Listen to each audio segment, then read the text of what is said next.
Bueno, buenas tardes a todos. Bienvenidos a esta nueva actividad educativa de CASI, a este webinar de Navegando el camino de la reparación mitral y tricuspidea, una actividad educativa auspiciada por Philips, a quienes les agradecemos su colaboración constante y su interés en actualizar estos temas que sin duda son extremadamente desafiantes. Vamos a tener tres disertaciones de colegas sumamente conocidos por todos ustedes. Eh, los voy a presentar simplemente por cumplir con el protocolo, pero está el doctor Oscar Mendi, director ejecutivo y director del Instituto de Cardiología y Cirugía Cardiovascular de la Fundación Favaloro y jefe del Departamento de Intervenciones por Cateterismo del Hospital Universitario de la Fundación Favaloro.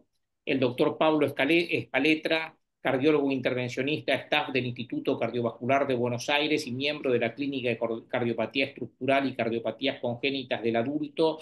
Y tenemos el placer de contar como invitado extranjero con el doctor Eduardo Arias, subjefe del Departamento de Cardiología Intervencionista del Instituto Nacional de Cardiología Ignacio Chávez de México y miembro del Sistema Nacional de Investigadores, además de miembro de la Academia Nacional de Medicina. Y un panel que nos va a ayudar a cuestionar, a preguntar o aportar el doctor José Álvarez, que como todos conocemos, jefe del Servicio de Hemodinamia y Cardiología Intervencionista de los hospitales alemán y británico de Buenos Aires, miembro titular de la Sociedad Argentina de Cardiología y editor de la revista Fronteras de Cardiología, además de director del Consejo Editor de la Sociedad Latinoamericana de Cardiología Intervencionista, el doctor Carlos Fernández Pereira, jefe del Servicio de Hemodinamia de la Clínica IMA de Adrogué y staff del Servicio de Hemodinamia del Sanatorio Otamendi, y el doctor Maximiliano Giraudo, secretario gremial del CASI y jefe del Instituto de Enfermedades Cardiovasculares Río Ceballos, Córdoba, y médico staff de Cardiología Intervencionista del Hospital de Córdoba y la Clínica Vélez Arfield de Córdoba. Y el placer para mí moderar esta actividad con el vicepresidente actual del CASI, doctor Alfredo Bravo, y director médico del Instituto Cardiovascular de Villa Mercedes en San Luis. Sin mayor demora, vamos a darle lugar al doctor Oscar Mendi para la primera presentación, que es acerca de la reparación valvular mitral por cateterismo. Y para quienes están conectados, hacerles saber que después de cada una de las presentaciones haremos una discusión respecto a ese tema. Si queda tiempo al final, discusión global de toda la temática del webinar, y como siempre, a través del chat pueden plantear quienes están conectados sus preguntas. Oscar, con mucho gusto te escuchamos. Bueno, buenas tardes a todos. Espero que me estén escuchando bien. Aníbal, cualquier cosa, si no me avisas. Perfecto, nos Quiero escuchamos y vemos bien agradecerles, tu pantalla. genial, quiero agradecerles a ustedes, al CASI y a Philips por la invitación. Hoy lo hablaba con Aníbal hace un ratito, que la charla es un poco extensa, así que entiendo que estamos entre conocidos y más o menos amigos, así que cuando se termine el tiempo me avisan, la cortamos y así dejamos un tiempo para las preguntas, que me parece que por ahí es lo más importante. Estos son los conflictos de intereses. Soy proctor para Abbott, pero la verdad todos saben que no voy casi a ningún lado. Esta diapositiva es muy vieja, todos la conocen. Tenemos dos formas de insuficiencia mitral, las anatómicas o degenerativas y las funcionales, que tienen que ver más con la dilatación del ventrículo, y algunas podrían llegar a ser auriculares. Lo cierto es que cualquiera de las dos formas de origen de la valvulopatía tienen un mal pronóstico, y en las curvas de abajo ustedes pueden ver que cuando eso lleva a una insuficiencia mitral grave, la mortalidad a los 5 años es muy alta, y por cierto es una patología bastante prevalente, aunque en nuestros consultorios de cardiología intervencionista no estamos viendo la cantidad de pacientes que esperaríamos ver. Cuando hasta hace poco tiempo, quizás no tampoco ahora, la única solución cuando los pacientes tienen insuficiencia severa, sintomática, y necesitaban una reparación, era la cirugía. Y la industria, por supuesto, no, con su desarrollo tecnológico nos aportó algunas soluciones, y que hoy las podríamos categorizar en tres grupos: aquellas que son las reparaciones borde a borde, la cual más conocido es el MitraClip, pero también está Dragonfly y el dispositivo Pascal, que Los dos primeros están remarcados, pues están disponibles en la Argentina. Las reparaciones del anillo, que no tenemos ninguna en Argentina, el más conocido quizás es el Cardiovan, y los dispositivos específicos para reemplazo de la válvula mitral, de los cuales hay muchos, algunos se han perdido por el camino en el desarrollo, y en la Argentina la única que está disponible se llama Altaval. Arranquemos por la reparación borde a borde, que es lo que tiene más historia. Busquemos qué es lo que dicen las guías. Las guías nos dicen que en los pacientes que tienen insuficiencia mitral severa, primaria y un riesgo prohibitivo, la indicación de la reparación borde a borde, como lo ven ahí abajo, de acuerdo a las guías americanas, es un nivel de evidencia 2A. Y si es una situación secundaria y el paciente tiene un ventrículo ciertamente deteriorado y persisten los síntomas y la anatomía es favorable, con una fracción de eyección que sea al menos superior del 20% y no tenga una hipertensión pulmonar severa, nos dicen las guías que la reparación borde a borde sería una indicación 2A, con un nivel de evidencia A, como les acabo de decir. Hace muy pocos días o algunas semanas se actualizaron las guías de la Sociedad Europea, y donde muestran que teníamos hasta hace poco la reparación borde a borde en los pacientes sintomáticos con insuficiencia mitral severa siguió siendo 2B, pero hubo algunas modificaciones. En el caso de la primaria era 2B y pasó a ser 2A, y en el caso de la insuficiencia mitral secundaria con enfermedad coronaria asociada sigue siendo 2B. Pero quizás lo más llamativo es en el caso de la insuficiencia mitral severa, secundaria, y obviamente que reúne los criterios y todo, estamos yendo rápido y simplificando, se pasó de un nivel de evidencia 2A a un nivel de evidencia 1A. Este le diría que es el cambio más significativo de las guías en lo que tiene que ver en los últimos días, sobre todo la guía europea. Entonces, en la primaria, solo aquellos que son elegibles, alto riesgo quirúrgico, 2A, y en los secundarios, bueno, la cosa es más compleja. Hay muchos grupos de pacientes. Quizás este es uno que nosotros no vemos acá en nuestro hospital, que son los pacientes que están en espera de trasplante, que sigue siendo 2B, pero estos son los pacientes que son de alto riesgo, que tienen insuficiencia severa secundaria sintomática a pesar de la guía del tratamiento médico óptimo, que hoy sería 1A. Y cuando nos preguntamos de dónde sale todo esto y para qué hacemos todo esto, y vemos si ha tenido impacto en sobrevida, ustedes saben que el principal estudio randomizado luego del Everest, que fue un estudio fundacional, es el estudio COAP, y que ese estudio mostró una disminución significativa a 5 años de la mortalidad en el grupo tratado versus el grupo que recibió solo tratamiento médico. Y también el punto final combinado de muerte o cualquier rehospitalización. Sin embargo, cuando uno mira las curvas y ve los porcentajes a la izquierda, ve que las curvas están bien separadas, pero la mayoría de los pacientes tiene alguno de estos dos eventos o puntos finales combinados en el seguimiento, y eso lo vamos a discutir seguramente a la hora de las preguntas porque nos juega bastante en contra en la Argentina.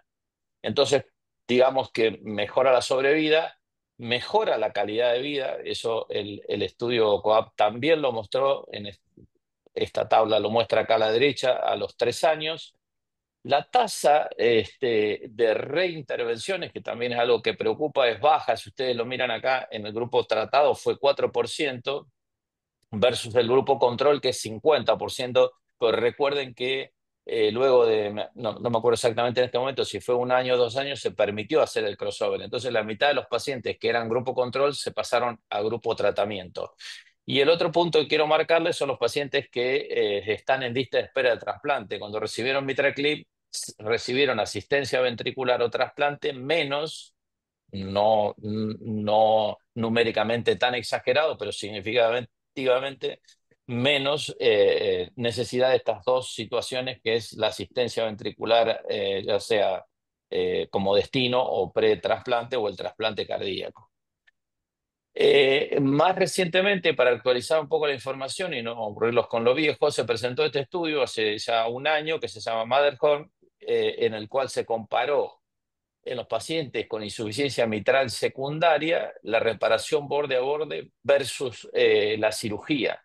cosa que no habíamos tenido hasta ese entonces y el estudio fue publicado en el New England el año pasado. El planteo del estudio fue encontrar una no inferioridad y que, como lo ven en las curvas del punto final primario y de la muerte de cualquier causa, no hubo una diferencia significativa en el seguimiento a 3 años, si mal no recuerdo. En cuanto a los eventos a 30 días, hay diferencias numéricas, pero que no son estadísticamente significativas. El número de pacientes de cada población no fue tan grande, pero hubo un poco menos de mortalidad y un poco menos de complicaciones, obviamente, en el grupo por cateterismo que en el grupo quirúrgico.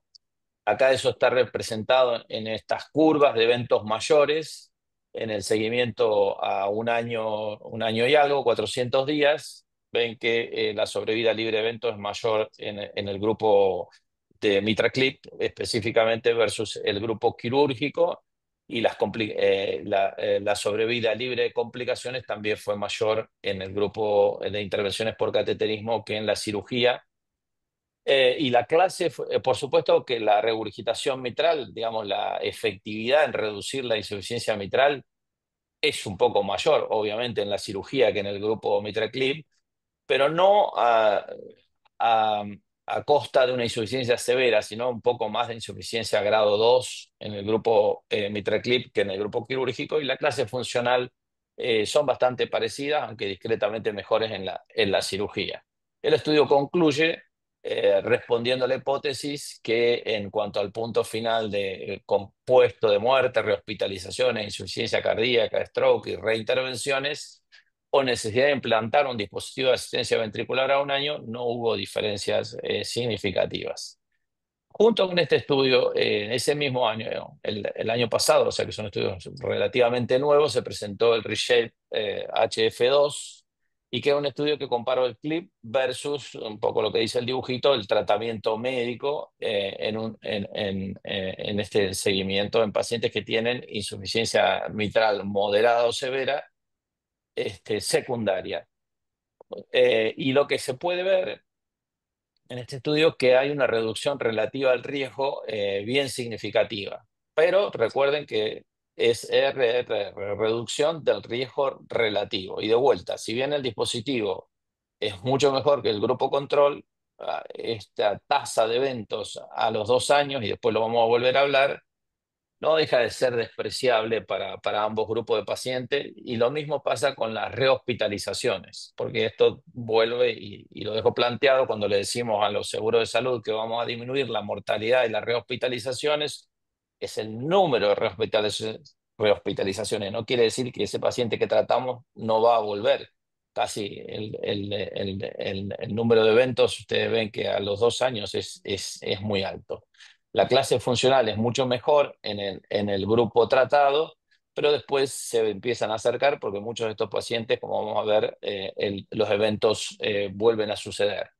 Y la otra cosa muy importante que este estudio mostró es que no hubo una diferencia significativa en mortalidad. O sea, tuvimos mejor clase funcional, mejor capacidad de caminata, menos rehospitalizaciones, pero el punto final duro de mortalidad no hubo diferencia, y eso es lo que está de alguna manera simplificado en esta diapositiva. Reducción de las hospitalizaciones 30%, 40% de la insuficiencia cardíaca y los eventos secundarios, y la caminata mejora, pero no la mortalidad. Conclusión, lo que les acabo de decir. Hay un metaanálisis que es de hace muy pocos días, donde se compara en la reparación mitral con el CLIP versus la cirugía, y la mortalidad es lo que más favorece al MitraClip, pero en el resto de las cosas se va alejando ese beneficio y es quizás más cercano a la cirugía, y por eso seguimos pensando en los pacientes que tienen contraindicación quirúrgica. Esta diapositiva es vieja, pero en las barras verdes les muestra la necesidad de la asistencia ventricular y el trasplante en ese grupo de pacientes que les mencioné anteriormente, que es mucho menor en el grupo con MitraClip que en el grupo de tratamiento médico.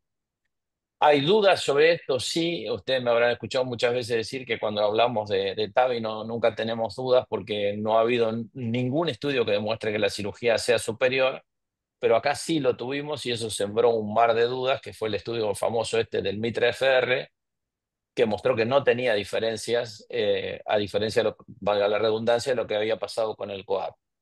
Ahí vinieron todas las explicaciones, la diapositiva es compleja, pero yo la trataría de simplificar en este gráfico que está acá, que hizo una explicación tratando de decir que cuando las insuficiencias mitrales son proporcionadas y yendo a un lenguaje coloquial, es que tenemos un mal ventrículo con una insuficiencia mitral más o menos concordante, que no es tan severa. Ese paciente probablemente no se va a beneficiar porque o se va a beneficiar, pero mucho menos, ya que la gran enfermedad está dada por la patología miocárdica. Y a diferencia del otro, que es el paciente que tiene desproporcionado, que tiene un ventrículo más o menos bueno y tiene una insuficiencia mitral muy significativa, cuando la corregimos, ese paciente va a tener un beneficio notable. Un ejemplo de esto es un paciente relativamente joven que tiene una ruptura de cuerda y que nosotros se lo podemos corregir. El otro tema es el tratamiento médico. Un poco para graficarlo, en el Mitre FR se reparó la válvula, los operadores tampoco eran grandes expertos, la verdad que cuesta agarrarle la mano a todo esto, y en el COAPT hubo un equipo médico. Y tengan presente esto, que creo es un mensaje importante de mi charla, que cuando uno termina una reparación mitral por cateterismo, tiene que recomendarle al paciente que tiene que ser seguido por el grupo de insuficiencia cardíaca o de valvulopatías, o varios de ellos son los electrofisiólogos, cosas que no hacemos cuando ponemos una válvula aórtica. La diapositiva esta lo que muestra es la diferente evolución de acuerdo a los estados de evolución de la enfermedad, y quiere decir que obviamente no vamos a tratar uno de reciente comienzo, tiene que tener las indicaciones de reparación, pero no lo dejemos evolucionar demasiado porque si no las cosas no cambian tanto. Y la otra diapositiva, que es esta, muestra en esta curvita que los pacientes que cumplen ese tratamiento médico siguiendo las guías tienen una evolución mucho mejor. Fíjense que la sobrevida es casi el doble que cuando los pacientes no cumplen la terapia médica adecuada, titulada, siguiendo las guías de tratamiento para esa situación. Por supuesto que esta terapia tiene limitaciones que a veces disminuye la fracción de eyección después que reparamos la válvula, que la mortalidad se mejora, pero como les dije, sigue siendo alta, y que la evolución se correlaciona con la función ventricular. Las indicaciones desde el punto de la anatomía, no pretendo que se recuerden todo esto, pero que hay casos que son ideales, otros son complejos pero elegibles, hay otros que son complejos para cuando uno ya está en una etapa bastante más evolucionada, que son los que tienen áreas valvulares ahí borderline, chiquitas, que tienen velos posteriores relativamente cortos, ahí entre 7, 8, 10 milímetros. Y después están los que directamente uno no debiera ni intentarlos porque la cosa no va a funcionar. Felizmente la industria está produciendo nuevos dispositivos. Este se llama Dragonfly, es un dispositivo chino que ya fue introducido a Argentina, que yo no lo he usado aún, pero tiene, según me han descrito, bastantes similaridades con el MitraClip, y tiene una publicación de Eurointervention del año pasado. Es un registro, no es un estudio randomizado, con buenos resultados clínicos que se mantuvieron en el seguimiento al año. Para los que no están familiarizados, pero que no son los panelistas, obviamente, esto es un caso nuestro, bastante al comienzo de la experiencia, donde se ve una insuficiencia bien importante que con el clip desaparece. El eco 3D es mandatorio, sobre todo para la orientación del clip, no a la hora del garapeo, pero sí para orientar el clip es muy importante. La fluoroscopía sirve muy poco. Este es otro caso de una degenerativa con una rotura de cuerda, que son, como les decía, los que quedan muy bien. Y como se ve, un paciente con una onda B mitral muy significativa, y como uno la reduce de manera importante, que a veces la usamos cuando tenemos alguna duda si hay que seguir poniéndole, como en este caso que le pusimos 2 clips, porque quedaba con una insuficiencia que teníamos duda, pero la onda B no bajaba. Este es el dispositivo Pascal. Hay una presentación de hace poco. Este es el dispositivo de Edwards, pero que no lo tenemos. Bastante similar. Hay un estudio que mostró en el TCT el año pasado en comparación con el MitraClip, randomizado 1 a 1, donde se mostraron resultados en cuanto a éxito y reducción de la insuficiencia bastante similar. La tendencia en los Estados Unidos está creciendo del uso de esto. Yo lo veo en nosotros que está creciendo, pero a una velocidad completamente diferente. Tenemos muchas dificultades para la introducción de esta tecnología. Yo, Aníbal, me parece que llevo 20 minutos. El- Mm. Podría decir dos o tres cosas de reemplazo, eh, sin mostrar las diapositivas, porque si no se va a hacer muy largo y me hacen preguntas. De Sí, reemplazo, me parece bien, Oscar. Dale adelante con tu comentario. podemos reemplazar la válvula mitral cuando tenemos una válvula previa o cuando tenemos un anillo. Y ahí la importancia es la preparación previa con los estudios con tomografía, porque lo que tenemos que tener mucho cuidado de no dejar una obstrucción del neotracto de salida del ventrículo izquierdo, porque si no hay que hacer técnicas especiales. Los resultados son buenos. Las válvulas que usamos son las que se usan para TAVI, expandibles por balón, montadas al revés.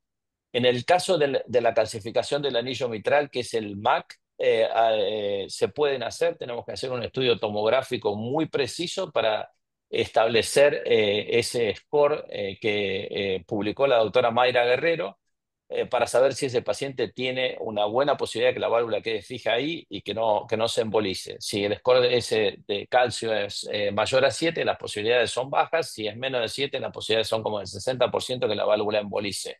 Los resultados son buenos, nosotros hemos hecho algunos casos, son buenos, pero la mortalidad de estos pacientes también es alta.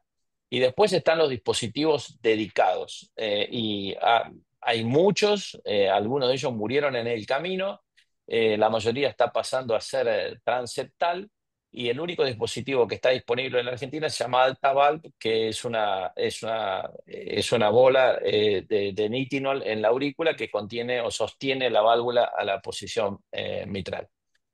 Yo diría que hasta ahí, Aníbal, y me quedo para las preguntas para no exceder.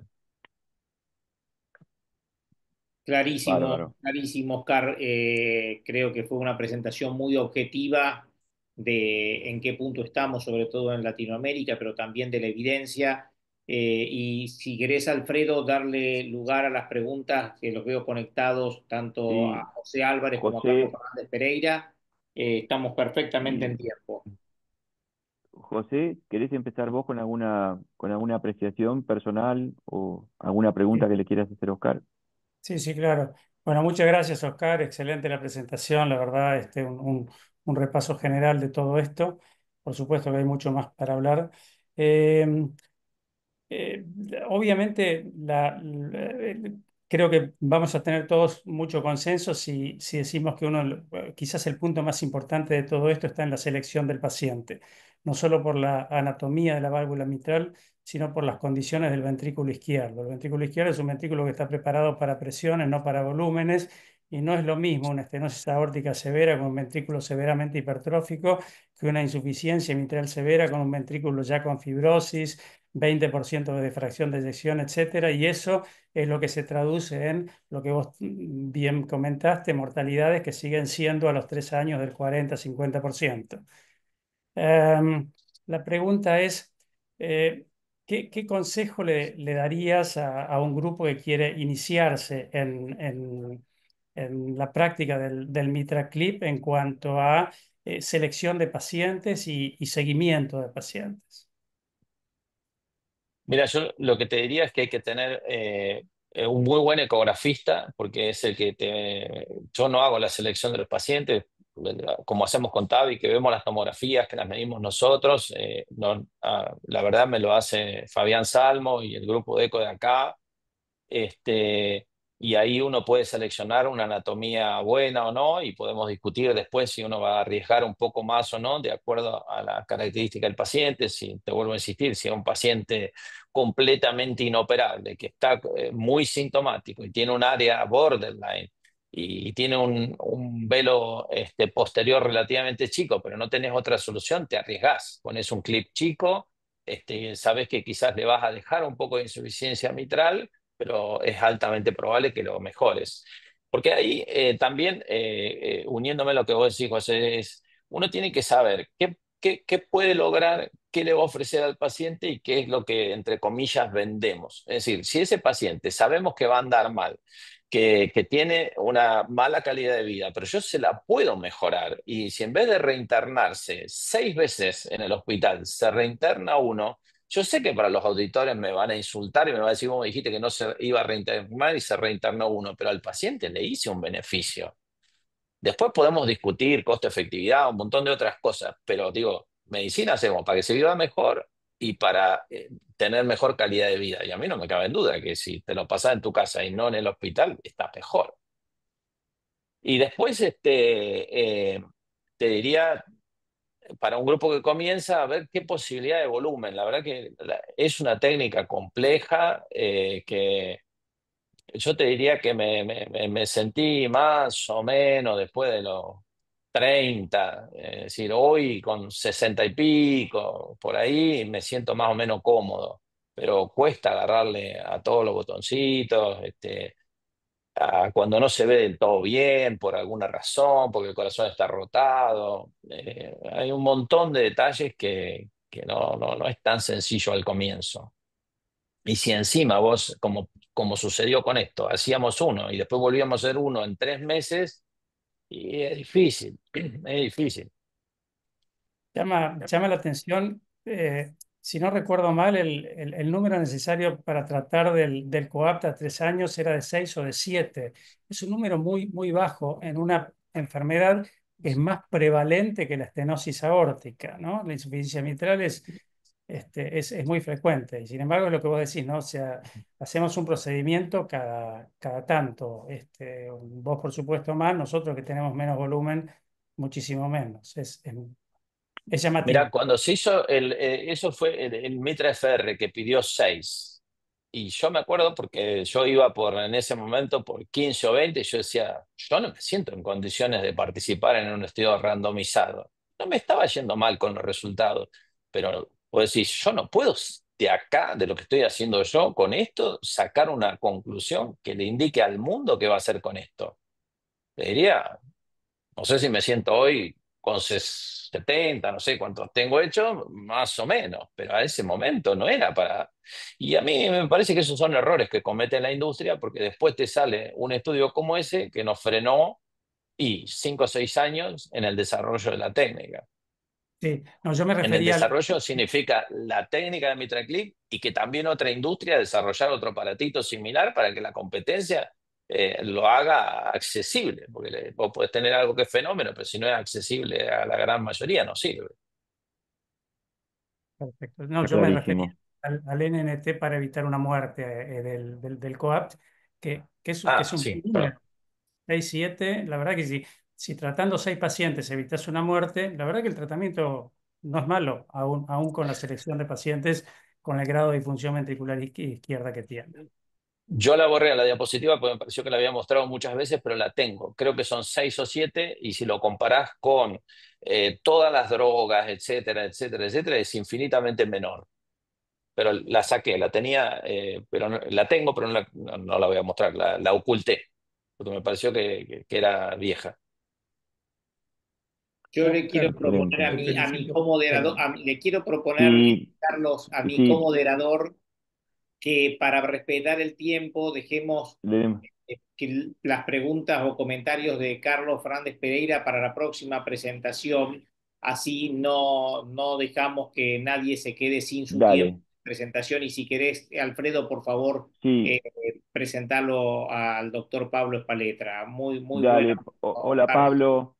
Eh, Muchas gracias, muchas gracias. A Pablo lo conozco ya de hace unos años. Estuvimos en un meeting juntos en Panamá y tuve el placer de conocerlo. Este, es miembro de staff del Instituto Cardiovascular de Buenos Aires, así que ya tiene mucha experiencia en lo que es cardiopatía estructural. Adelante, Pablo, con tu Bueno, tema. hola, buenas tardes a todos. Gracias al Casi y a Philips por la invitación. Perdón por un poquito de demora en la conexión, pero acá estamos ya listos. Bueno, en este caso a mí me toca hablarles de qué es lo que se viene o cuáles son los nuevos horizontes. No, no qué es lo que se viene, porque ya muchas cosas ya están. pero en qué posición estamos cuando hablamos de válvula tricúspide y tratamientos percutáneos.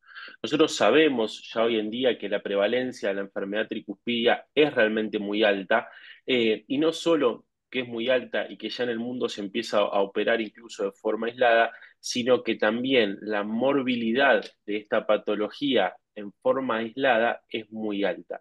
Y esto es independiente de cualquiera de sus formas. Cuando uno empieza a involucrarse con las válvulas auriculoventriculares, como explicaba Oscar recién, entender la anatomía ya es complejo en la válvula mitral, bueno, en la válvula tricúspide es un poco más complejo, y a eso se le suma que cada grupo fisiopatológico que degenere la válvula tricúspide va a tener mecanismos o efectos sobre cada uno de los velos y del anillo de manera distinta.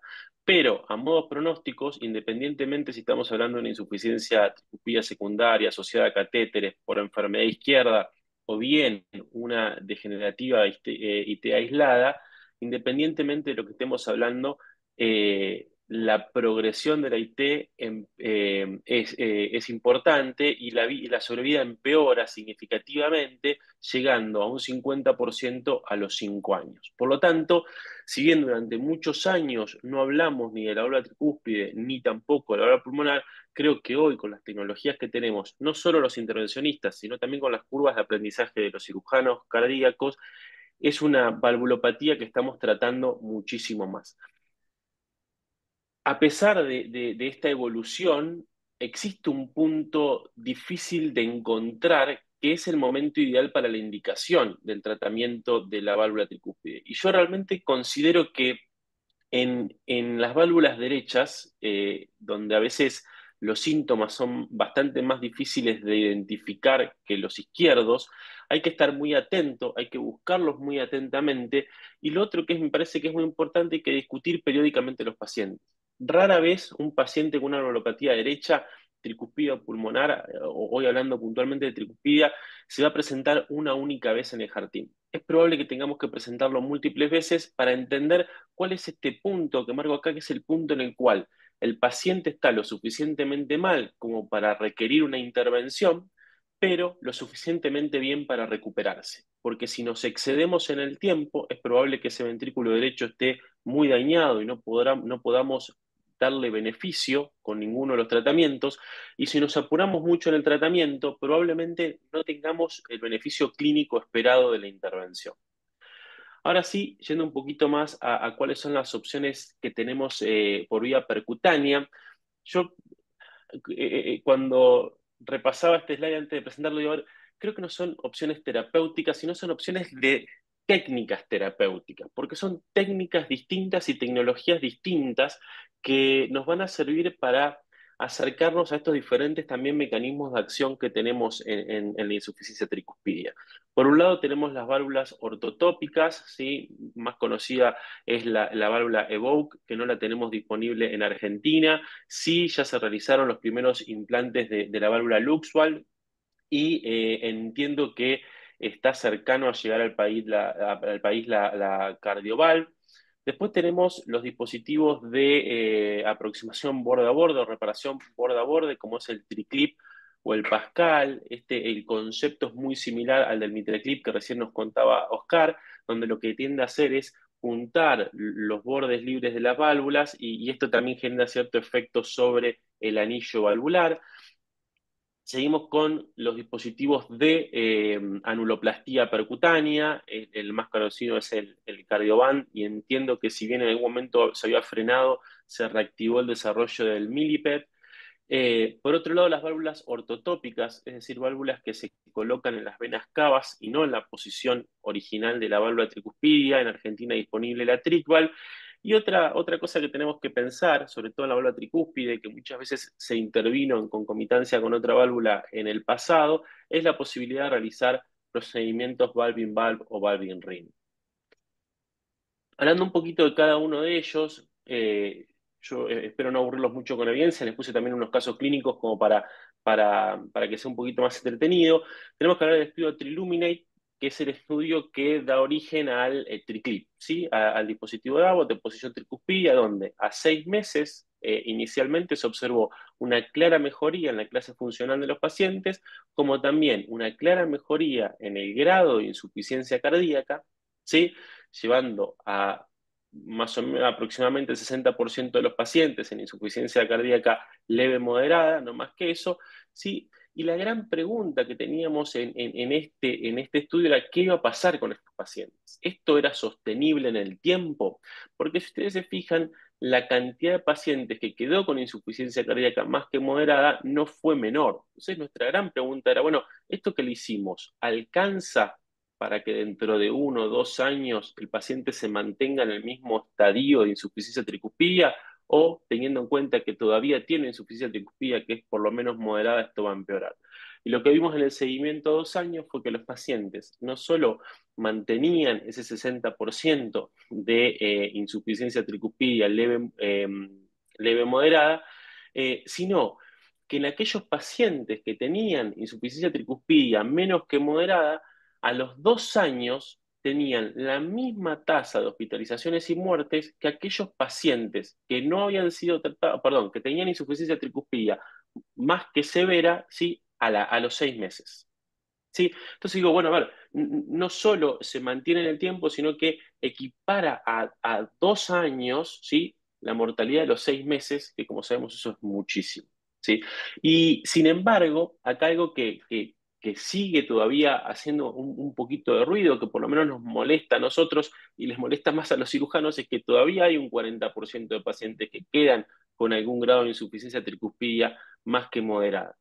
Ese 40% restante, en mi punto de vista, creo que es interesante, sobre todo hoy en día. Creo que eso lo tenemos que va a tener que mejorarse en el futuro sin ninguna duda, pero hoy en día tenemos todavía un gran grupo de pacientes que reducirles el grado de insuficiencia tricuspidio puede ser incluso mejor que sacarles completamente la insuficiencia tricuspidia, y si quieren después podemos discutir un poquito más de esto, pero recordemos que acá el ventrículo derecho muchas veces lo tenemos que cuidar un poco más y a veces estamos un poquito más alejados de ese punto de recuperación, y si nosotros a un ventrículo derecho que está con deterioro de su función, con algo de hipertensión pulmonar, le eliminamos completamente la insuficiencia tricuspidia, puede ser incluso fatal para el paciente. El Pascal, con el seguimiento a 1 año, este es el dispositivo de Edwards, ¿sí? que demostró, tuvo outcomes muy similares al Triluminate, donde hubo una significativa reducción de grado de insuficiencia tricuspida en el seguimiento al año, mejoría en la clase funcional, mejoría en la caminata de 6 minutos y en el score de calidad de vida. Creo que esto va en sintonía de la evolución de la práctica, ¿sí? Esto ya es bibliografía un poco más reciente. ¿Sí? Y a modo gráfico contarles un paciente. Este fue estrictamente nuestro primer triclip, ¿sí? Donde, bueno, acá teníamos un paciente con una insuficiencia tricuspida bien severa, el mecanismo atrial, fíjense el grado de dilatación que tienen esas aurículas, ¿sí? Y lo que hicimos fue colocarle inicialmente un clip, sí, aquí estamos avanzando el clip, esto es muy similar a lo que se hace con el MitraClip, se llega hacia la aurícula. Este dispositivo es dedicado para tricúspide, por lo tanto tiene algunos grados de flexión optimizados para este posicionamiento. La manera en la cual vamos a acceder al ventrículo es muy similar, vamos a abrir los brazos, vamos a alinearnos, todo guiado con ecotrans esofágico. Acá yo digo que las imágenes del eco, perdón, de la angiografía y de la fluoroscopía, lo digo también mucho en Orejuela, Aníbal me ha escuchado más de una vez, son más gráficas y para dejar tranquila nuestra conciencia que para guiar realmente el procedimiento. Esto se guía por lo que estamos viendo a la derecha, que es todo eco transesofágico, ¿sí? Y lo que tenemos que ver es el clip, como se ve en esta imagen, y por encima vamos a ver el velo septal y el velo anterior. Nosotros lo que vamos a empezar clipando es el velo septal y el anterior, y en segundo paso iríamos a clipar el posterior y el septal. Por lo general no se clipa el septal y el anterior y el posterior entre ellos, sino que se clipan con respecto al velo posterior, ¿sí? Aquí estamos posicionando el clip, ¿sí? Fíjense como ya agarramos los velos, cerramos los brazos, y algo que tenemos que evaluar siempre cuando estamos poniendo clips es cómo quedó la insuficiencia tricuspidia en este caso era de 1 milímetro de mercurio, el nivel de insuficiencia que observábamos era bastante alto, el clipado lo veíamos muy adecuado, por lo tanto decidimos liberar este clip, ¿sí? Como pueden ver en esta imagen, pero el nivel de insuficiencia tricuspidia seguía siendo severo. Por lo tanto, decidimos avanzar con el implante de un segundo clip, ¿sí? Como vamos a ver a continuación. En este caso, el clip se puso ligeramente más medial, también entre el velo anterior y el velo septal, ¿sí? Pueden ver acá el clip previamente implantado y ahora estamos avanzando el segundo clip. Aquí ya tenemos los dos clips implantados, todavía el segundo agarrado al sistema de delivery y aquí decidimos liberarlo completamente, ¿sí? Eso tiene el tornillo igual que el Mitra Clip y aquí es como, esto es una imagen gráfica para que vean los dos clips uno al lado del otro, se ven de una manera muy similar que en la válvula mitral. Y finalmente esta paciente quedó con una insuficiencia mitral moderada. Esta era una señora que cuando... tricuspilla, perdón, sí, sí, gracias. Ujú. Tricuspilla moderada, es una señora que se había internado en lo que iba del año 4 veces y no tuvo más internaciones y lo más significativo es que la señora tenía edemas de miembros inferiores muy, muy importantes y a pesar de tener una insuficiencia tricuspilla moderada, mejoraron significativamente los edemas. Y algo que se observa en el uso de los clips, en este caso a modo gráfico, solamente uno en el velo anteroseptal y posteroseptal, es que este mecanismo de tracción del velo no solo junta los velos, sino que también tiene cierto efecto en la reducción del anillo tricuspidio. ¿Sí? Ahora sí cambiamos a válvulas ortotópicas. Válvulas ortotópicas, el estudio Tricident es el estudio que utilizó la válvula Evoque, es la válvula más conocida y utilizada en el mundo, donde se vio que era seguro y eficaz el uso de esta válvula en 56 pacientes con una reducción claramente de la severidad de la insuficiencia tricuspidia, mejoría de la clase funcional, de la caminata de 6 minutos y de la calidad de vida. Esta válvula no la tenemos disponible en Argentina. En el TCN2 lo que se vio de vuelta es que en el seguimiento al año se observaba todavía mayor cambio en la calidad de vida, en la clase funcional, en la caminata de 6 minutos, había persistencia en la mejoría de la clase funcional y de grado de insuficiencia tricuspidia. Nosotros en Argentina tenemos la válvula LuxValve, que se presentaron este año en el New York Valves, los resultados del Travel 2, que es un registro en el cual se incluyeron pacientes sometidos a implante de LuxValve, y lo que se vio al año de seguimiento era que más del 95% de los pacientes tenía insuficiencia tricuspidia trivial o leve, ¿sí? Lo cual tiene lógica por cómo es mecánicamente la válvula. Acá no se agrega, no se pone en clip, sino que se implanta una válvula en el posición tricuspidia, en la misma posición que está la válvula nativa, y tiene una pollera realmente muy grande y amplia, que es lo que hace que los pacientes queden con muy poquita insuficiencia tricuspidia. Y en este mismo seguimiento al año se vio cómo los pacientes mejoraban significativamente su clase funcional, mantenían esa clase funcional luego de la intervención, mejoraban la caminata de 6 minutos y mejoraban la calidad de vida. Por supuesto, estas son técnicas nuevas, todavía no hay estudios que hayan demostrado beneficio en mortalidad, ¿sí? Este es el primer caso de Lux que hicimos en Argentina. Esto es a modo gráfico. Acá sí usamos bastante rayos, a pesar de que la guía es el eco transesofágico también. Lo que hacemos es poner una cuerda de TAVI, en este caso es una Safari en el ventrículo izquierdo. Posterior a eso avanzamos, el sistema, en este caso es el sistema de delivery deluxe, es un sistema 33 French que se hace por punción yugular, implantamos 2 ProGlide y avanzamos el sistema por punción yugular. Una vez que tenemos el sistema alineado dentro del ventrículo derecho, empezamos a liberar la válvula. Como pueden ver en la imagen de la derecha, lo primero que se liberan son estas dos orejitas, que eso le llaman orejas de conejo. Estas dos orejitas las tenemos que posicionar por debajo del velo anterior y del velo posterior de la válvula tricúspide. Y esta es la principal diferencia con la válvula Evoque. La válvula Evoque tiene 9 de estas patitas o de estos hooks que están por debajo del aparato subvalvular, y de los 9, por lo menos, si no me equivoco, es 6 o 7 son los que tienen que estar bien colocados. Por lo tanto, lleva mucho tiempo ver y controlar que todas esas patitas estén por debajo del aparato subvalvular. En este caso, al ser solo dos las orejitas que tienen que quedar, una por debajo del velo anterior y otra del velo posterior, es mucho más fácil de hacerlo. Eso es la realidad. La verdad es que a veces lleva un poco más de tiempo, pero no es tan complejo como el sistema Evoke. Una vez que nosotros estamos confiados, siempre guiándolo por ecotrans esofágico, que las dos orejitas están debajo una de cada velo, vamos a empezar a liberar el componente primero subvalvular y luego la pollera que queda atrial del lado de la aurícula derecha. ¿Sí? Acá van a ver, acá pueden ver todo el componente valvular con su segmento subvalvular, que son estas dos orejitas, y por acá arriba, más tenue, van a ver la pollera atrial del dispositivo.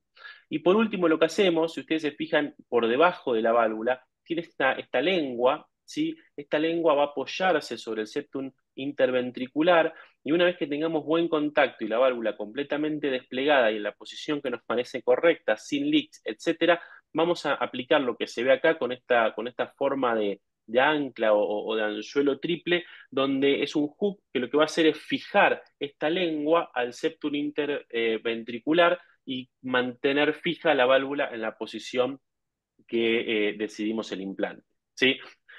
Una vez que tenemos la válvula implantada, retiramos el sistema de delivery y como pueden ver en la angiografía de la derecha, esto, vuelvo a decirles, es netamente gráfico y académico, esto lo controlamos todo con ecotrans esofágico, pero fíjense cómo el grado de insuficiencia fue 0 en este caso. Este es el eco, les pido disculpas que es un videito de celular, pero no me funcionaron los videitos recién, así que lo grabé de la historia clínica recién y se ve muy bien cómo de una insuficiencia torrencial pasó a 0 insuficiencia tricuspidia.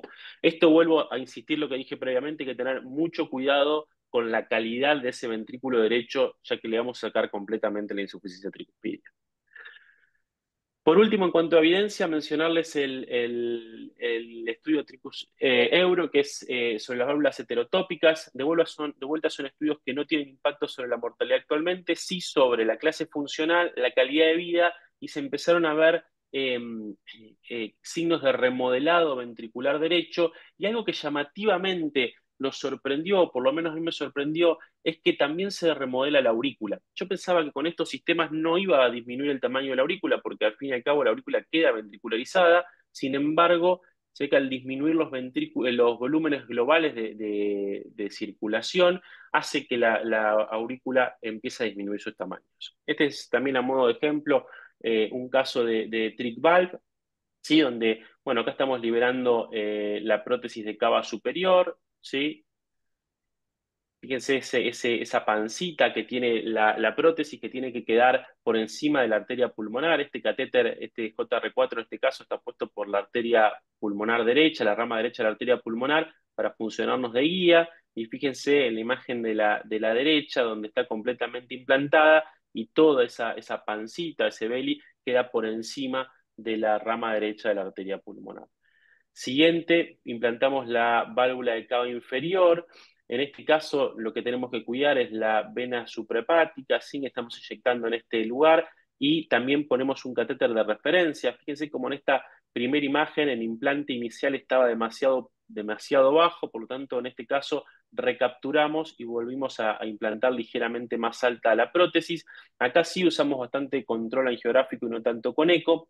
Fíjense que hay un segmento de la prótesis más radiolúcido, ¿sí? Este segmento es el que tiene que quedar de la mitad de la vena suprahepática para abajo, ¿sí? Que es el que nos va a permitir, para arriba, que es el que nos va a permitir garantizar permeabilidad de la vena suprahepática, y por arriba está el segmento cubierto del stent, que es el que nos va a dar la ausencia de leaks en la cava inferior. Acá vamos a ver la válvula completamente implantada y con competencia total. De vuelta, lo mismo que les explicaba previamente, la aurícula queda atrializada, pero como les dije, ya hay trabajos que demuestran una reducción del tamaño de la aurícula derecha también.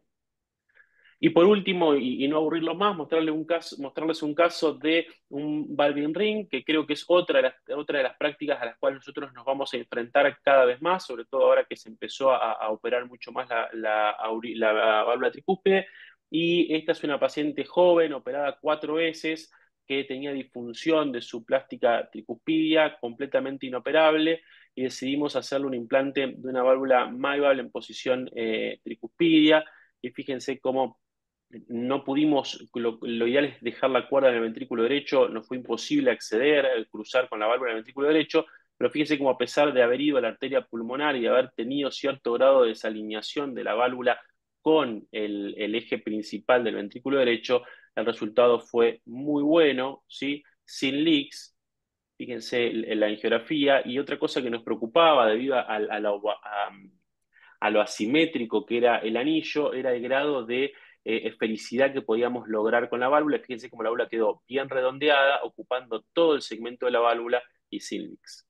Por lo tanto, si uno piensa en cómo uno debería aproximarse a estos pacientes, yo creo que lo más importante es estar seguros que optimizamos el tratamiento médico de los pacientes. Eso es el primer punto. En segundo punto, creo que hoy la evidencia más fuerte está para la aproximación borde a borde. Sin embargo, creo que si nosotros nos aproximamos al paciente con tiempo y tenemos pacientes con buena calidad de ventrículo derecho, tenemos que pensar seriamente en el implante de válvulas ortotópicas.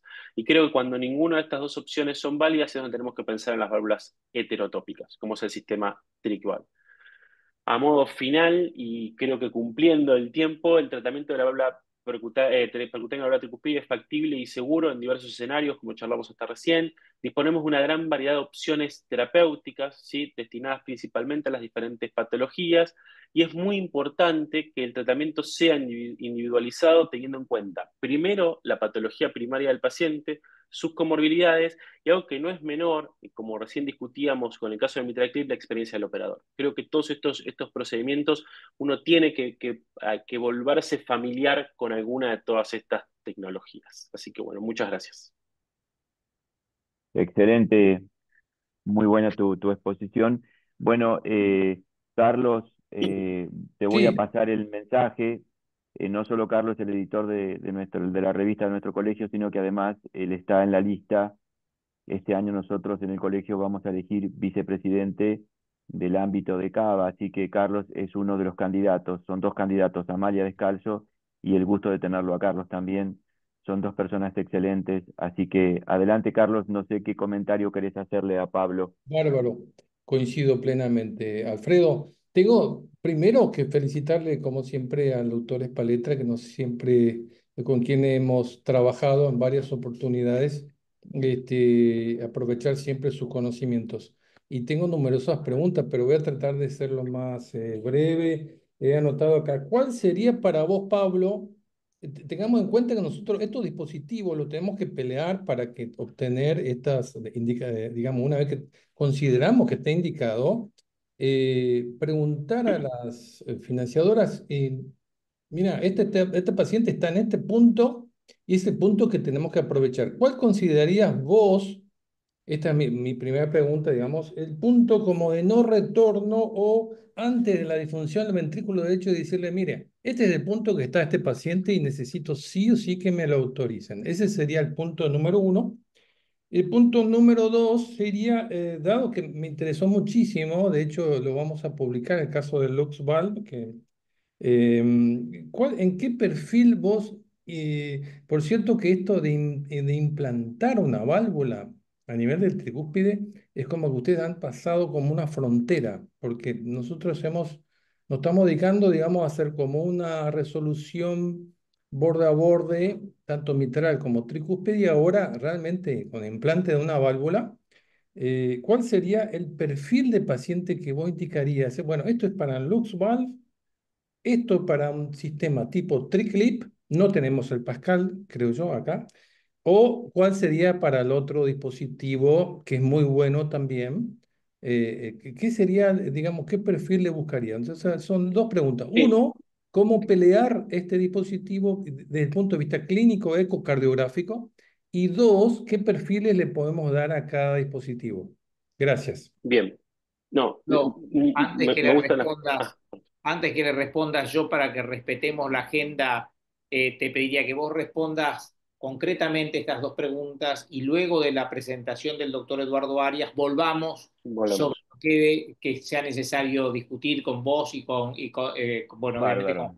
Álvarez, con Carlos y con todos los presentes. Perfecto.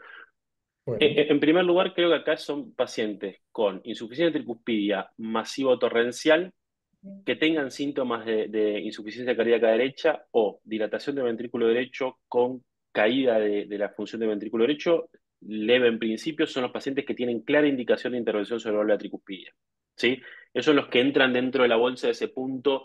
Más allá no me puedo ir. O sea, si yo me prolongo en el tiempo, mayor disfunción ventricular, ya paso el punto de no retorno. O sea, el paciente va a llegar antes de ese punto. Y con respecto a qué paciente para cada prótesis, bueno, hay un detalle muy importante que es Luxual en Argentina es de uso compasivo. Por lo tanto, tiene que estar descartada de triclip. ¿Sí? Tenemos que, cuando nosotros hacemos los papeles para la autorización, tiene que estar descartada de triclip. En lo personal, después de nuestra experiencia con Luxual, yo le pondría a todos los pacientes Luxual, excepto que no me anime a sacarles completamente la insuficiencia tricuspidia.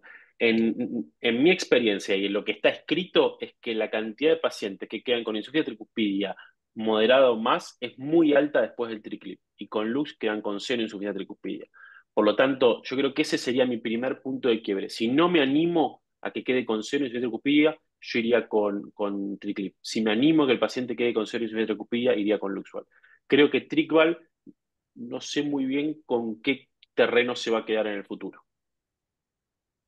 Excelente. Pablo, muy concreto y muy práctica la Sí, respuesta. Si me permitís, Alfredo, yo quisiera tener el placer de sí, presentar al doctor Eduardo Arias, como ya dije, subjefe del Departamento de Cardiología Intervencionista del Instituto Nacional Ignacio Chávez de México. Todos sabemos, uno de los íconos de la cardiología de Latinoamérica. Y él va a hablarnos sobre el uso de la fusión de imagen en el tratamiento de la intervencionista de la válvula mitral, y creo que esto es fundamental. Seguramente él se va a explayar muy claramente, pero la industria de imágenes nos provee de softwares como el Heart Navigator, Eco Navigator, que seguramente nos ayudarán junto con otros programas a optimizar nuestros resultados. Eduardo, bienvenido, un gusto tenerte en este webinar del CASI. Muchas gracias, Aníbal. Muchas gracias a Casi y a Philips por la invitación. Para mí es un gusto estar con ustedes. No sé si ven mis diapositivas. sí, Perfecto. perfecto. Bueno, pues como bien dijiste, está evolucionando mucho el intervencionismo estructural de la mano de la imagen multimodal. Y finalmente, la fusión de imagen es la unión de la fluoroscopía con la ecocardiografía transesofágica. Y no es otra cosa sino el implementar en sala de cateterismo un recurso más de información visual a lo que ya tenemos. Cuando nos hemos adaptado y lo hemos metido en nuestro algoritmo de tratamiento, la verdad es que es una herramienta muy útil, no quita tiempo y principalmente no perjudica al paciente y nos ayuda a tener mejores resultados. No es una tecnología nueva. Nosotros llevamos experimentando en esto de la fusión de imagen desde el 2017. Esta es una de otra compañía, fusión de imagen de otra compañía, y como pueden ver, pues es una valvuloplastía mitral con un anillo mitral muy rudimentario y que nos daba completamente fuera del eje, pero no quitamos el dedo del renglón y hoy en día ya tenemos una tecnología mucho más avanzada que podemos usar en intervención estructural, donde tenemos las imágenes avanzadas de ecocardiografía, las técnicas avanzadas de ecocardiografía, incluso podemos tener los modelos tridimensionales en la fluoroscopía o podemos tener incluso el eco en vivo en la fluoroscopía. ¿Cómo lo hemos adaptado nosotros a la práctica de intervención estructural? Bueno, pues en la válvula mitral particularmente, y me voy a detener un poquito en la punción transeptal, porque todos los procedimientos mitrales llevan antes una punción transeptal, y una de las grandes ventajas de la fusión de imagen es que podemos tener un gran control del sitio de punción. Podemos ver exactamente en vivo, junto con el eco transesofágico, podemos poner un marcador específico de dónde queremos que sea la punción. Nosotros ya prácticamente todas las punciones las hacemos con la aguja de radiofrecuencia y podemos poner varias proyecciones y sobreponer el ecocardiograma en vivo para ver exactamente las características del septum y dónde exactamente estamos funcionando, que es particularmente importante en MitraClip y en otros procedimientos, en la reparación borde a borde y en otros procedimientos. Como ven, podemos cambiar las proyecciones, ver cómo se comporta o cómo está la anatomía, poner distintos marcadores y moviendo la fluoroscopía no perdemos la vista de estos marcadores de la tridimensionalidad y de los modelos que nosotros mismos y el ecocardiografista puede poner. Finalmente es trabajar en equipo, un binomio con ecocardiografía. Lo que hacemos, ellos entran unos 5 o 10 minutos antes que nosotros a sala, hacen la fusión, ya hay un algoritmo muy establecido y cuando entramos a sala ya tenemos información en los diferentes paneles y podemos trabajar muy a gusto, como ven aquí con la punción transeptal. También ya presentaron imágenes del MPR, que para nosotros es fundamental, te da mucha información en una sola vista y nos ayuda a trabajar muy bien, sobre todo en punción transeptal. Como pueden ver, tenemos la imagen, la reconstrucción tridimensional y podemos ver el sitio exacto del tenting. Para entrar un poco en materia de en cómo utilizamos la fusión de imagen en intervención mitral, pues primero, y uno de los grandes usos que le hemos encontrado es en la fuga paravalvular. Este es un caso de un paciente de 64 años que tuvo cardiopatía reumática, muy común en nuestro medio, tal vez ya no tanto como antes, y tuvo un cambio valvular mitral mecánico a los 57 años, hipertensión, dislipidemia, y llega al instituto con 6 meses de disnea de esfuerzo. Actualmente estaba en clase 2-3 y se le consideró en ese momento de alto riesgo por el Heart Team y en el ecocardiograma pues se vio PEVI del 60% y una fuga paravalvular anterolateral de la válvula de la prótesis mitral severa. Este es el ecocardiograma, como ven, prótesis mecánica mitral, una fuga anterolateral muy evidente. Y una de las grandes virtudes de la fusión de imagen y ahora con estos equipos que tenemos un panel gigante y tenemos 4 paneles pequeños, es que podemos tener la fluoroscopía, el eco, la fusión de imagen, todo al mismo tiempo y uno como intervencionista decide en qué pone la atención. A veces volteamos a ver el eco predominantemente, a veces vemos la fusión y en estos casos en particular el ecocardiografista nos puede poner un punto específico de dónde está la fuga y nosotros jugar con la fluoroscopía para cruzar. Como ven aquí, pues es anterolateral, se pone el puntito donde está la fuga paravalvular. Es una fuga muy importante, como ven, una gran insuficiencia mitral proyectada un poco hacia la orejuela, hacia la vena pulmonar izquierda. Y obviamente ya lo comenté, no me voy a tener mucho, la punción transeptal nos sirve para poner dónde vamos a hacer la punción, dirigirnos. Eh, Algo que quería mostrar, me voy a regresar una diapositiva. Empezamos 10, 11 de la mañana. Cuando yo empecé a hacer fugas paravalvulares con los pediatras en el instituto, llegábamos a tardar, y era pura fluoroscopía, llegábamos a tardar hasta 4 horas en hacer una fuga paravalvular mitral. Entonces, como ven, empezamos 10 con 11 de la mañana y funcionamos, tenemos la imagen, los modelos tridimensionales. También nos ha ahorrado mucho tiempo el usar los catéteres deflectables como el Agilis u otras marcas. Y justo con la ecocardiografía tridimensional, estas técnicas avanzadas de ecocardiografía, podemos situarnos por arriba de la fuga y avanzar una guía. Estos ya son, como dicen, imágenes para presentaciones, pero los ecocardiografistas que tenemos son muy entusiastas de usar todas estas nuevas técnicas. Cruzamos un catéter, ponemos una guía rígida, vean cómo con el eco en vivo incluso tenemos el sitio de la fuga, donde estamos cruzando específicamente, podemos poner incluso el color en vivo sobre la fluoroscopía para estar 100% seguros de que estamos en el lugar preciso. Esta es una fuga única, pero a veces nos hemos topado con fugas múltiples en distintas posiciones y también la fusión nos ha resultado muy útil. Este caso lo abordamos con un Vascular Plug 2 de 12 milímetros, creo, y pues ya finalmente pusimos el plug, no interactuamos con el mecanismo de la prótesis mecánica y como ven tenemos un muy buen resultado. Este es el antes y este es el después, ¿no? Vean el tiempo de fin, empezamos 10:21 o 10:11 y terminamos 10:32 cuando ya sacamos todo y vemos ahí el cortocircuito residual a nivel del septo intraauricular y es un procedimiento que prácticamente de septum a septum nos tomó 21 minutos. Finalmente creemos que cambia definitivamente la manera de hacer estos procedimientos de fuga paravalvular. Esta fue una fuga paravalvular sencilla, pero finalmente es información extra que tenemos con la imagen multimodal. Les quiero presentar también un caso de valve-in-valve transmitral, una mujer de 73 años, obesa, hipertensa, que en el 2016 tuvo cambio valvular aórtico y mitral, se ingresa por deterioro funcional progresivo y se ve insuficiencia por insuficiencia mitral e insuficiencia aórtica fue el cambio valvular. Como les decía, en el 2016 se le pusieron dos válvulas Sanjud Epic, una 19 en posición aórtica, una 25 milímetros en mitral, y llega al instituto por un año de progresión de disnea en clase funcional 3, se hace un ecocardiograma transesofágico y se ve disfusión de la prótesis mitral con un gradiente medio de 10, estenosis sin insuficiencia, pero una estenosis de la bioprótesis con buena función ventricular.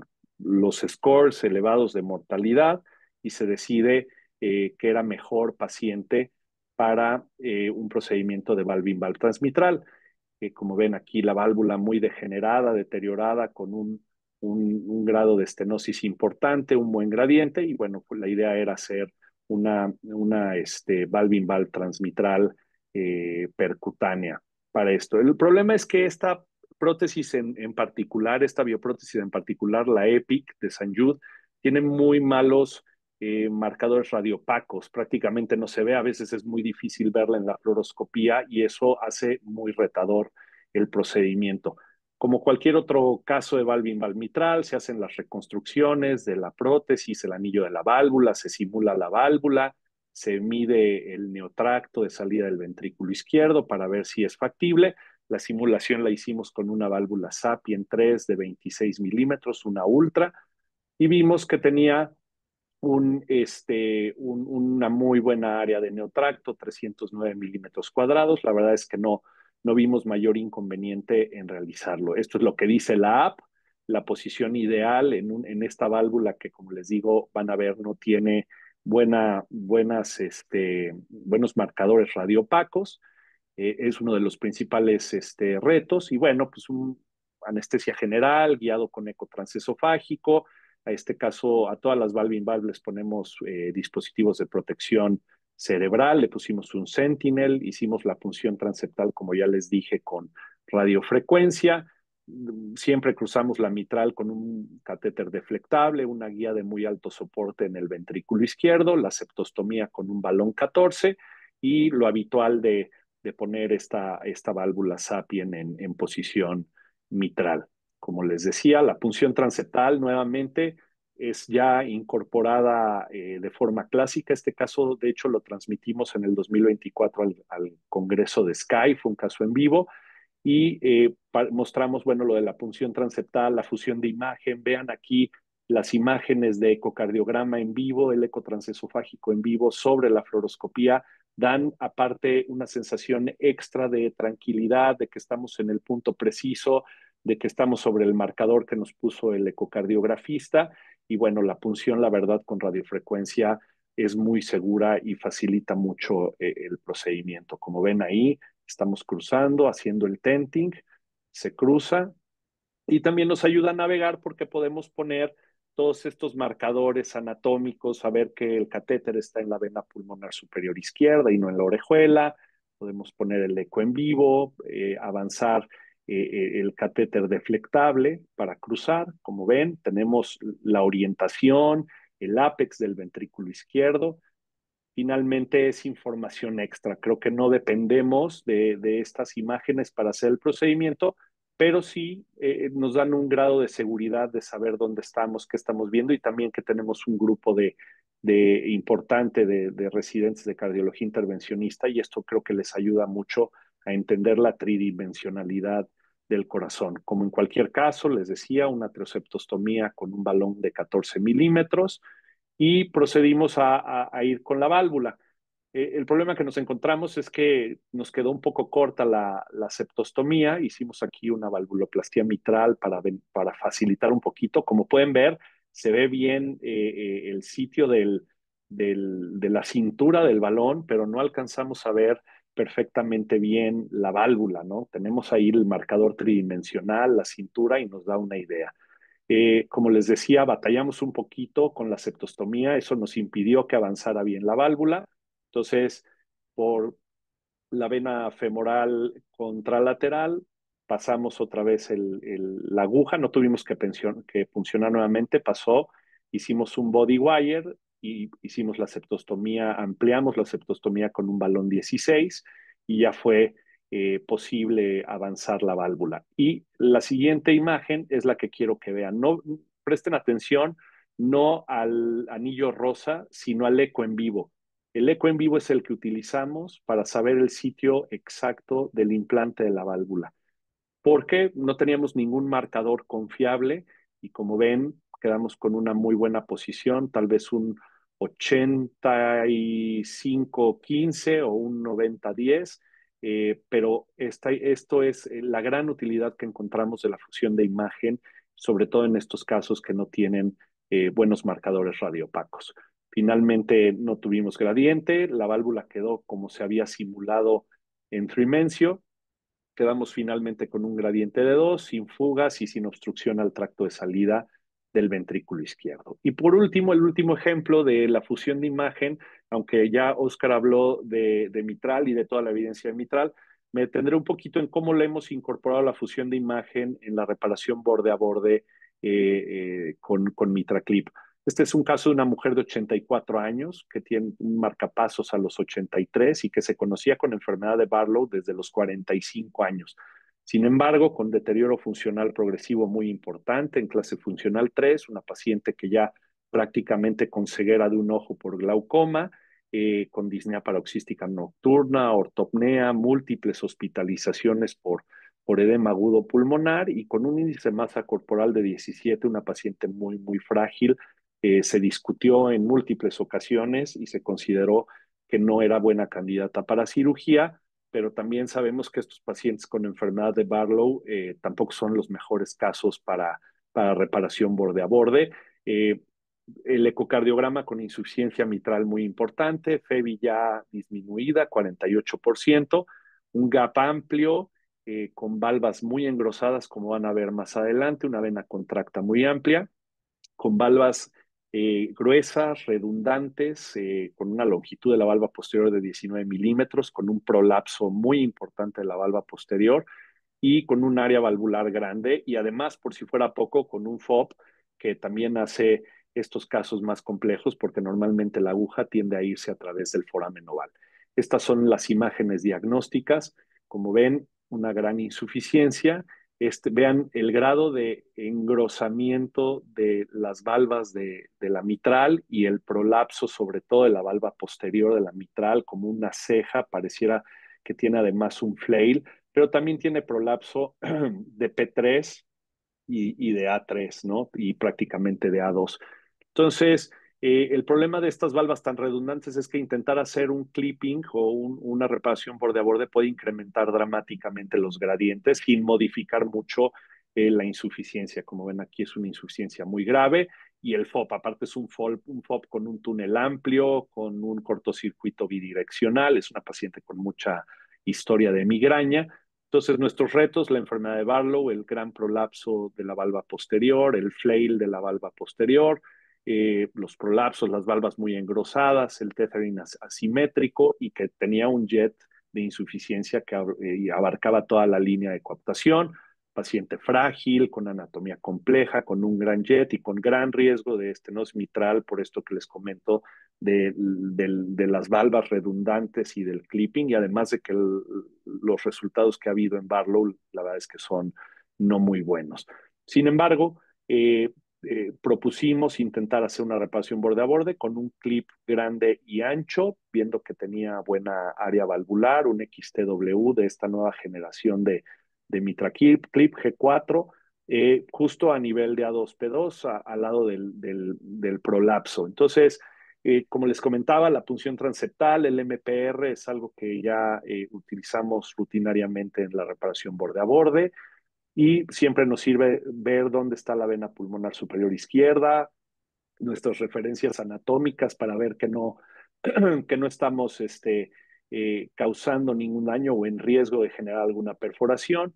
Nos sirve para navegar la ecocardiografía tridimensional y también tener una visión clara de dónde está el ápex para, una vez quitado el parallax del clip, como pueden ver en esta imagen de la derecha, pues podemos ver nuestras trayectorias del clip, que creo que todo el tiempo que se tome uno en una buena punción transeptal y en la navegación de la mitral en la aurícula, creo que eso es lo que hace la diferencia para tener un buen o un mal resultado.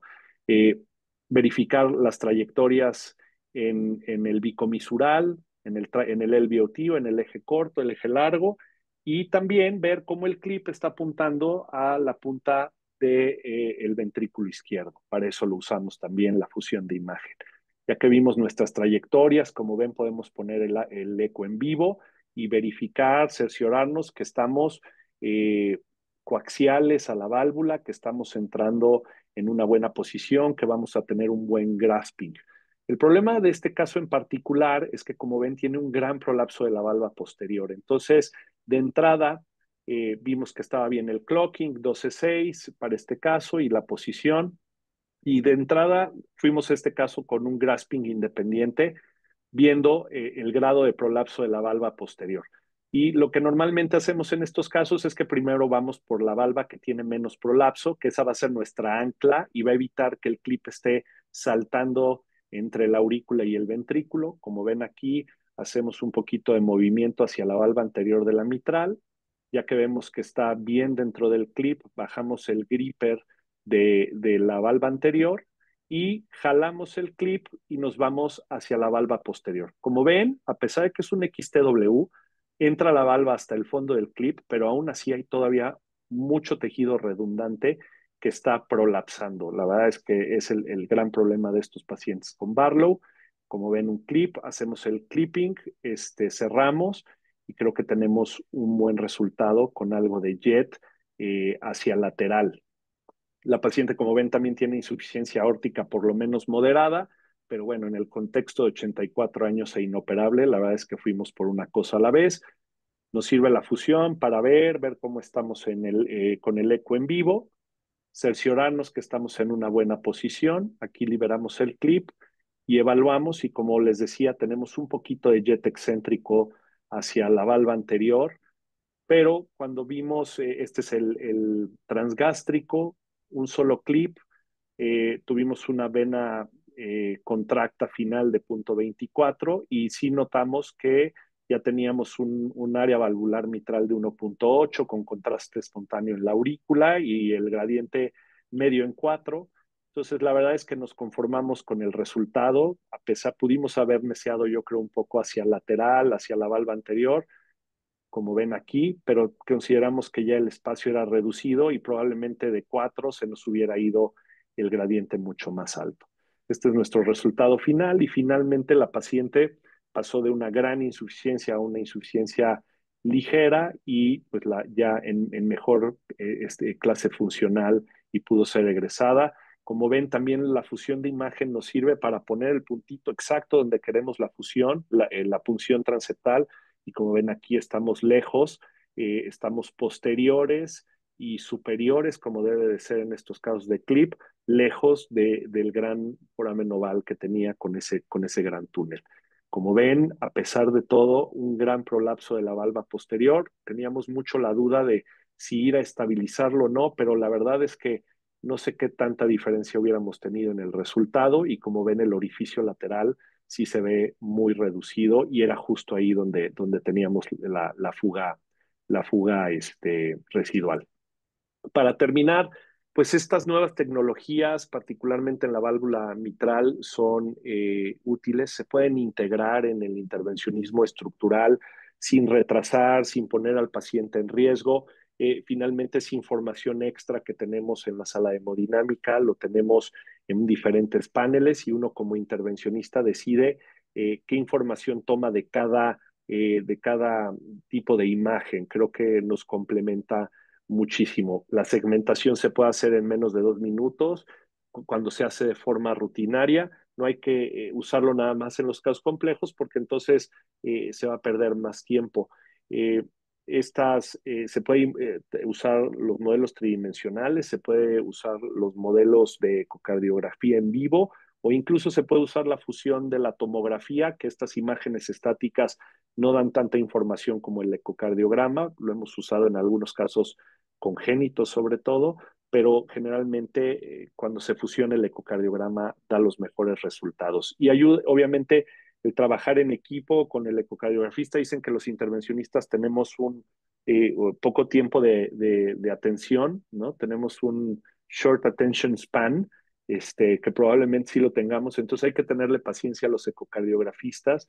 Mm. eh, y finalmente trabajar, fluir, utilizar la información que ellos nos dan. Creo que los binomios de imagen e intervención son el futuro de la intervención estructural, ¿no?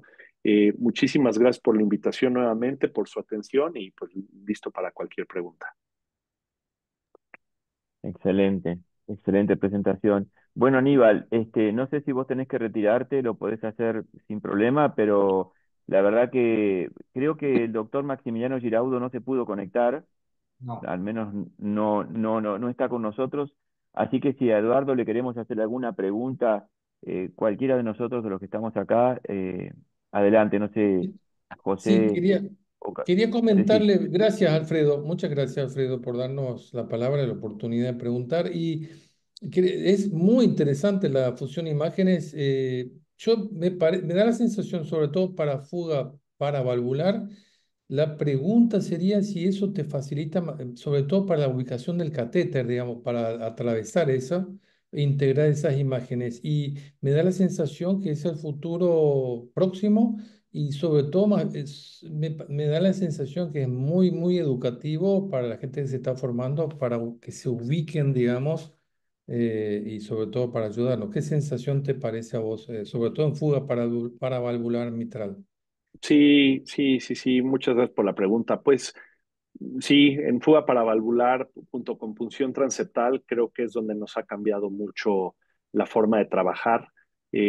Para los residentes es muy útil ubicarse con el puntito donde está la fuga paravalvular y dar izquierda cráneo o dar derecha cráneo y ver dónde se posiciona, ¿no? Eh, la verdad es que y nos ha ahorrado tiempo, pero no solamente la fusión, sino el integrar todas estas técnicas avanzadas de ecocardiografía, el 3D bien hecho desde arriba de la válvula mitral o incluso ver desde la porción ventricular también ayuda muchísimo. Entonces, sí, definitivamente son los dos grandes procedimientos, la punción transeptal y la fuga paravalvular, donde tiene utilidad hoy en día, pero lo importante es que es una tecnología que está en evolución, o sea, no ha llegado a su tope. Seguramente han visto, y estuvo muy sonado en Nueva York este año, ya hay fusión de imagen de los dispositivos. Entonces están trabajando para fusionar los dispositivos, en los clips o otro tipo de tecnologías que se van a ver en el eco y que se van a ver proyectados en la fluoroscopía. Entonces no ha alcanzado su techo, es tecnología que sigue evolucionando en todo lo de estructural. Entonces creo que vale la pena desde ahorita irle agarrando el gusto, porque vienen cosas nuevas, ¿no? Excelente. José, ¿querés hacer algún comentario a Eduardo o a Pablo? Eduardo, muchas gracias. Una presentación, la verdad, muy, muy interesante. Lo mejor de dos mundos, ¿no? Para quienes estamos Mm. acostumbrados de años y años de mirar la pantalla de rayos X, cuando empezamos a hacer estas estructurales guiadas por eco, la verdad es que nos faltaba algo, ¿no? Mirábamos la pantalla del eco y mirábamos para la pantalla del angiógrafo y era como que nos faltaba algo. Y esto, bueno, a veces cuesta habituarse. Y acá estás juntando las dos cosas, ¿no? Superponiendo imágenes de eco y esto. Si tuvieras que hacer un ranking de patologías estructurales guiadas por eco, ¿no? ¿Cuál es la fusión? Te ahorra tiempo y vos dijeras, bueno, en este escenario es donde yo sí lo uso y en este escenario es donde me parece que es poco útil. ¿Qué ranking podrías hacernos? Yo creo que la principal utilidad es en mitral, definitivamente, en todo lo de mitral, porque el incorporarla desde la punción transeptal, la navegación de la aurícula, ya sea reparación borde a borde, un valve in valve transmitral, una fuga paravalvular, la orejuela está evolucionando. Lo que quieren hacer es un poquito integrar las distintas morfologías de la orejuela, y creo que ahí también va a ser muy útil el ya no tener que inyectar o tener un extra para ver bien el ostium de la orejuela, ahora que la orejuela también está muy debatida en esta última semana, pero creo que en mitral es donde hace la gran diferencia. Definitivamente para aorta, hoy en día no tiene mucha utilidad. Tal vez cuando empezamos, explorábamos un poquito la fusión de la tomografía sobre la aorta para ver la profundidad de la válvula, y la verdad es que nos dimos cuenta que no nos ayudaba gran cosa. Entonces en aorta, en TAVI y ya con los nuevos dispositivos que traen los marcadores de profundidad, la verdad es que creo que no tiene relevancia la fusión de imagen. Y en tricúspide pudiera ser que tenga a lo mejor alguna utilidad en reparación borde a borde, cuando la imagen es compleja, cuando hay prótesis ahí metiéndose, pero creo que el gran cambio ahí va a ser el ecocardiograma intracardíaco. Creo que hoy en día, siendo realistas, es la intervención mitral. Desde la punción transeptal hasta el fin de cualquier procedimiento mitral, creo que es donde más utilidad le hemos encontrado nosotros. Aunque exploramos, también hemos hecho casos de estructural, hemos cerrado aneurismas de Valsalva también con fusión de imagen, y pues podemos poner el sitio exacto de donde está la fusión y ver el jet en vivo y el eco, cositas así. Hicimos un caso congénito que también nos ayudó mucho a ubicarnos, un atrio común, un ventrículo único. Creo que es ir explorando, es territorio no marcado, entonces creo que, pero en mitral es donde más lo usamos. Excelente, Eduardo, excelente. No sé si Pablo o alguien quiere hacer algún otro comentario, creo que estamos Yo, en un muy buen horario. Sí, Alfredo, déjame sumar dos comentarios. Nosotros no tenemos Eco Navigator, tenemos sí Hand Navigator con fusión con tomografía. Como dice Eduardo, hicimos la prueba a ver si nos servía para algo en aorta, en TAVI, y la verdad que nos llevó más tiempo segmentar y fusionar y qué sé yo, que después la utilidad que tenía.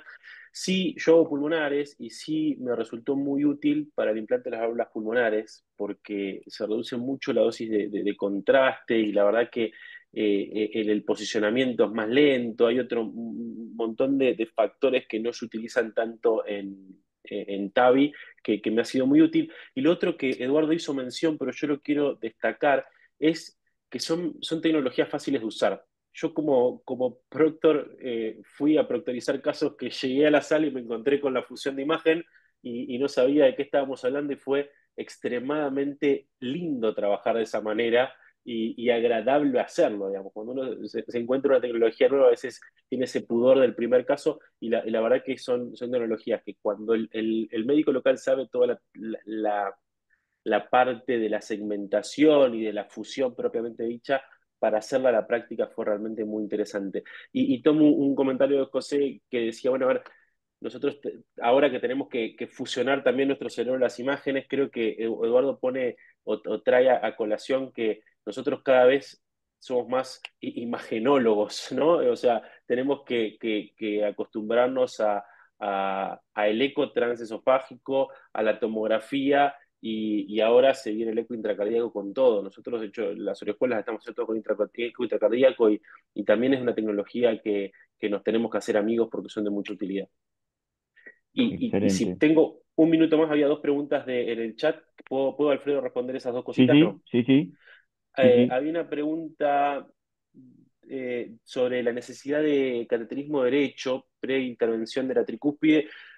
Yo creo que es fundamental, creo que es mandatorio, o sea, es necesario sí o sí tener un cateterismo derecho con una buena evaluación de resistencias, con una buena evaluación de la wedge, por ejemplo, en esos pacientes con hipertensión pulmonar y con wedge muy alta, es necesario ajustar el tratamiento diurético y reestudiarlo a esos pacientes.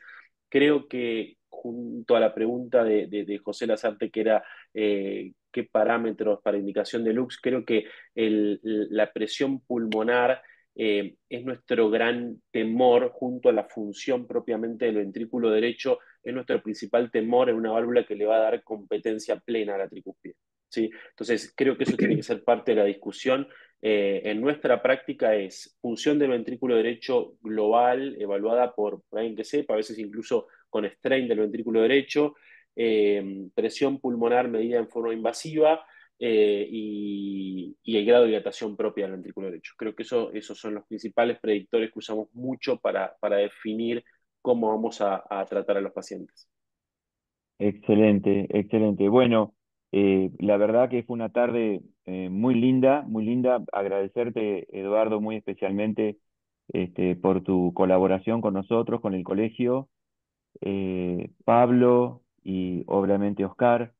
Así que los invito a participar justamente en diciembre, del 12 al 14 tenemos todo el día viernes válvula, así que podemos volver a refrescar esto con, con todo gusto. Agradecemos a Philips, obviamente, que nos ha permitido reunirnos en esta tarde y desearles a todos una linda, que la terminen muy bien la tarde, y nos volveremos a encontrar en otro próximo webinar. Un abrazo grande para todos. Muchas gracias a todos. Hasta Gracias. luego. Buenas noches. Hasta luego.